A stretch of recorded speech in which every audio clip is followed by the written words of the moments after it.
I want to give a big thank you to all my patrons, and I'll be doing a Kingsguard roll call after today's video. Welcome back to the Fantasy Network, everyone. My name is, of course, Jimmy Nuts, and today we're going to be doing a no-spoiler review of a book that could end up being in my top 10 books of the year. It's definitely from an author that I had not read before that's relatively new to the genre of fantasy, and one that I'm going to be keeping my eye on for I assume, a very long time. And that is A Master of Djinn by Djeli Clark. This book actually just won the Nebula for Best Fantasy Novel. I believe that was only just a few months back, but this has been on my TBR since it came out, actually. I believe it came out last year, and if you go back and watch my books I must read in 2022, this was on that list, and mainly due to the setting, which I have to tell you, blew me away. I liked it even more than I expected to, which if you go into a book with expectations, you can really disappoint yourself, but that's not the case for A Master of Djinn. I absolutely adored this. Chapter 1 hooks you, or at least it did me, and the descriptions, not just of the setting, but of the clothing and of the people and the atmosphere of Cairo in 1912 were absolutely immaculate. And on top of that, there's mechanical angels. I mean, come on, mechanical angels, it doesn't get much better than that. So this story is told from a third-person limited perspective, and to give you an idea, we're following a detective named Fatma, and she is a part of the ministry that kind of investigates supernatural entities and these type of things, because in this world, we're talking about 1912 Cairo, Egypt, things aren't what they were for us back in 1912. This is an alternative history / fantasy, and there are djinns, there's magic, and all types of things everywhere because of a world event that released all of this magic into the world. And it just so happens that because of these advancements from magic, and you have magic-powered tram cars and all these types of things, it's like a steampunk setting in a way. But because of this, Cairo is now at the center of the world. It is a world power, which is a really interesting thing to think about with all of the history that comes with Cairo and Egypt, and what it could become with all this magic is really, really fascinating. And Fatma is the main character of this story, and I really love some of the things that Clark decided to do with her. One of the things is that she is obsessed with fashion. Yes, this is not a fashion novel, but this is something where her presenting herself and her image in society is very, very important to her. It's actually one of her needs as a character. And because of that, and because it's consistent with the POV that we're getting as the main character, we get a lot of really awesome descriptions, not only of just of the clothes, but of social standings and also societal problems through Fatma's POV. And that's awesome because a lot of times, and especially in fantasy, we get a little bit carried away with the clothing descriptions, Robert Jordan. But here it makes a lot of sense because it's consistent through our protagonist's eyes. And I have to say that the descriptions of not just like the setting of Cairo, but also the garb and of the people and the way that they're interacting and just the overall atmosphere of this story feels like such a breath of fresh air because I read so much medieval fantasy. It's just kind of what I'm into, and I never seem to get really tired of it. But to read something in a different world shows you that authors from different backgrounds, coming from different places of the world with different inspirations, can really widen the palette of not just the reader, but the genre as a whole. And there are a lot of amazing stories that can be told just in this world here, but think of all of the other places in the world that are really untapped, at least here in the Western markets in America. So that is one thing I have to say I think helped this story out a lot, is that it just felt brand new to me. And there is a wonderful cast of characters alongside of Fatma. You have Hadia, I'm not sure exactly how to pronounce it, and then you have Siti. And they're all coming from different backgrounds in Cairo because it's a world power. A lot of people are coming into this place. Hey, and you even have djinns running around, which is pretty wild. Some of them are very eccentric. However, the people from different backgrounds all face different challenges within society because they're trying to figure this out.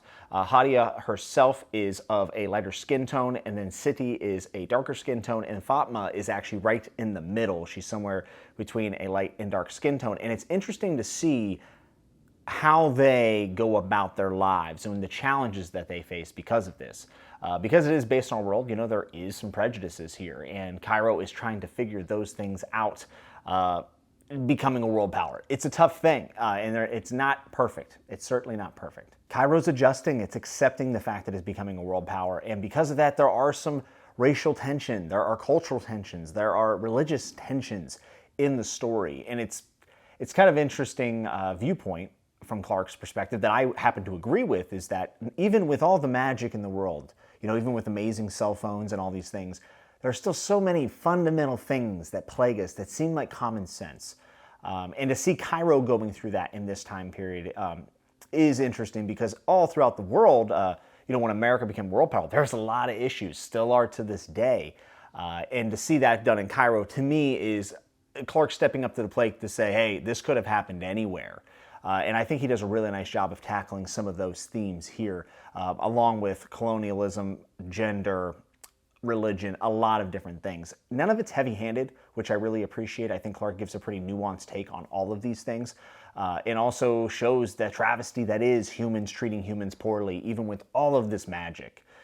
It's really great. And I think Clark's prose does justice to the message that he's trying to get across. I thought his writing was really, really solid, especially for what's a debut novel. There are other entries in this world. There's some novellas. There's Haunting of Tramcar 15. I did not read that. But there is Dead Djinn in Cairo, which is free online. I think it's about 40 pages. I did read that before I read the novel, and I thought it was also excellent. But for this being like a first full novel, it's really impressive with his writing and the themes that he was able to tackle. And Clark also chose to take on the challenge of not just sprinkling magic in through Cairo, but talking, and just in brief summaries of things that are going on across the world, because this big magical event that brought djinns and all this stuff into the world didn't just happen in Cairo, it happened everywhere. And then you have people who are migrating to Cairo, and you're hearing stories about things happening across the world. And it kind of made me think, like, well, what does America look like during this? And he does mention it a little bit, but it just gets your imagination working. And even though he's not going there in this book, I spent time in my day thinking about, well, I wonder what like my hometown looks like during this, and all of these other things, if we know like American history. So I think it becomes personal, even if you have never been to Cairo, you can't connect with the setting, that in this world, your place here still exists. It just happens to be affected by a ton of magic. So I think that gets your imagination kind of sparked and gets the wheels moving. And that made this, again, even a more immersive experience. And let me tell you something. If a hateable antagonist is a must for you in a book that you're going to enjoy, you will love hating a character named Alexander. I'm not going to go into everything about Alexander that I hate, but I just need you to know that I want to reach to the page and just choke this dude. And a lot of the privilege and themes of colonialism come through the character of Alexander. And even with all that said, he's actually a pretty great character. And I think, unfortunately, he's a realistic character in this setting. And it's just, it's a cop procedural, so he pops up a couple times. And every time he popped up, I thought, this is where he'll redeem himself. Nope. He just sucks, but he's so much fun to root against and so much fun to be angry at. So I thought the antagonist, and there's more than that. There's more on Alexander, but Alexander's one that's jumped off the page to me that I wanted to headbutt, immersively until he tapped out. And I am laughing as I say this because this book does have humor. Humor is going to be subjective, whether it's going to hit or not with you. I would say most of the humor in this book did land. This book, and I'm not going to make this a one-for-one, but because it's a noir type setting, a detective setting, it does have that feeling of Dresden, that lightheartedness, that fast-moving plot, things happening one after another, a chain of events that makes everything seem very unfortunate. However, Dresden's tone in this, I do think part after the noir similarities, but both do leverage humor to kind of balance out some of the wicked things that we see on page. And I think it does a really nice job of that being A Master of Djinn. Now, I'm giving this a lot of praise, but it does not come across as a perfect book. There are some cons here, and also noir is not something that everyone loves. I happen to really enjoy it myself, and I do think the humor lands with me, but the things that I thought were definitely cons, in my opinion, are that the twist in the book, pretty predictable. About a quarter of the way through, I kind of had my finger on what was going to happen. I felt, to be fair, I don't think this book's so much about the twist or the plot as much as it's about what's happening around the plot. I think the setting and the characters and the themes are the strong points of this novel. Not that the plot is bad. Predictable is not always a bad thing. It just didn't do anything that made me go, wow, right? And for that, I have to say, I wish there maybe would have been a little bit more to the plot and maybe some more unexpected things, especially when you're talking about a detective novel and there's a mystery driving the story ahead.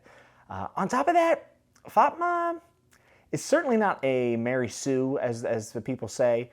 However, Fatma did, at many times, seem to crack the case before it should have been cracked. Or better yet, I think it's better to say that she wasn't getting fooled by some of the things that I felt like she should have been getting fooled by. Like, she never once even considered that this imposter that we see in the story is maybe not an imposter. Like, she just from day one's like, yeah, he's fake. There's no way that's real.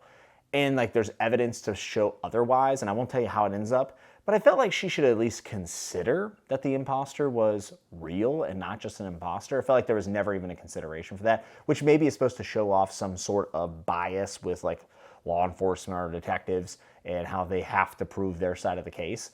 But I don't think that's what that was. I think it was just a little bit of an oversight. And she's also just really, really smart, which is great. But I could see that maybe playing in, I'm not going to say Mary Sue, certainly not. But just, I wish that she would have had a little bit more self-doubt when it came to who did it, which wasn't there. But other than those very two minor things where I wish the plot would have done a little bit more to make the twist more dramatic, and I also wish that Fatma maybe had some doubt when investigating her case, especially because she's younger on the force. She did kind of save the universe in one of the novellas, but I thought because she was a younger agent that, you know, I guess, I don't know, younger agents can be brash. See, I'm making an argument for myself. But either way, it is something I picked up on. But all that aside, this is one of my favorite settings in any fantasy book that I've ever read. Clark is an author that I'm going to read everything he puts out. I know he has Ring Shout and some other stuff, like novellas, that I'm going to be checking out. But I'm excited to read Master of Djinn, too. There's supposed to be another book in this universe. And now that he's won the Nebula, I feel like the sky is the limit. And I really appreciate what he crafted here with the Master of Djinn. I would definitely recommend this to you if you're looking for a shorter novel. If you're a big fan of noir, I'm not going to say Dresden specifically because that's such a it's a thing. You know, people are so into Dresden. I don't think that necessarily means that you're into noir. But if you're into noir detective style things, I think that this could really work for you. Also, if you're looking for a little bit of a break from the medieval fantasy, check this out. Cairo is so imaginative in this book and so intoxicating. I felt like I was in the streets. The dust was kicking up in my face. People were going back, buying carriages, riding these magic tram cars. It's just really special. And I thought the magic had a really good balance of being powerful, mysterious, and actually humorous as well. So we're getting a lot of mileage out of the fantastical elements, which is always great. And it all comes wrapped back around into the themes, like I said, of colonialism, racism, really expansion of a nation, immigration, all these things. And I think it's really, really amazing. And it's not just Egypt. You know, you're going to see people from England and France, and I think the United States. I think there might have been one character for the United States and other places in the world. So there's a lot to offer here. It gets a lot done in 400 pages, and I was extremely impressed. If you like this video, go ahead and hit like. You can hit dislike if you disliked it. If you want to see more reviews like this, you can check it out. All the ones here on the channel and the ones that will be coming down the pipe, you can hit subscribe with the little bell notification to get your notifications to know whenever I post a new review. There is a Patreon in the description. It's optional, but always appreciated. Until next time, be good, be safe, and remember to always keep turning the page. I'm going to give a big shout out to all my Kingsguard, which are my top tier patrons, which consist of Lauren, Henrik, Kai, Simon, Oscar, Stuart, Josephine, Ikaika, Amanda, RJ, Shad, Nicoletta, Tanner, Jennifer, Garrick, Frank, Evie, Noel, Fever, Jay, Sarah, Pat, Kevin, Ryan, Michael, Terrence, Wade, Darren, My Book is Lit, Derry, John C., Boss, Mitch, Sebastian, Benjamin, and Jobot. Thank you all so much. You're the best.